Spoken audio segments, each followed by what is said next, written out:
Welcome to Section 9, where we will discuss the distinctions between goals, KPIs, and metrics. A goal is what you want to achieve. A KPI is how you measure success. Metrics are the supporting signals or data points. Many beginners confuse these three, leading to optimization failures. It is crucial to understand the distinction. For example, if your goal is to generate leads, your KPI is cost per lead. Metrics like center, conversion rate, and CPM are supporting data points. Optimization decisions should always protect the KPI, not vanity metrics.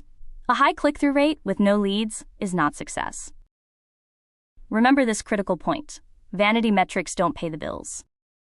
In Section 10, we'll cover how a wrong KPI leads to the wrong optimization. In Example 1, if the real goal is sales, but you optimize for click-through rate, clicks and traffic increase, but sales do not. This happens because clicks are not equal to purchase intent. Optimizing for the wrong KPI misdirects your efforts. In Example 2, optimizing CPM for a lead campaign means the algorithm followed instructions but was given the wrong one.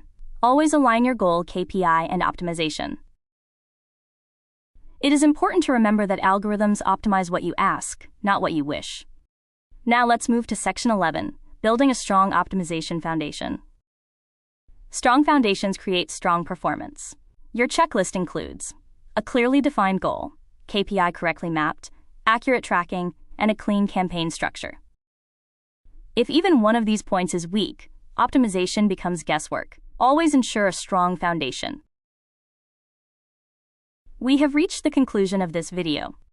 To summarize, strong optimization begins with strong foundations. Goals guide optimization, KPIs measure success, and foundations determine results.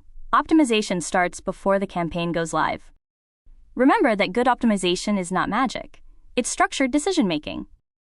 In the next video, we will cover campaign structure, budget allocation, and bid strategies. If you have any queries or feedback, feel free to email us or leave a comment. Thank you for watching.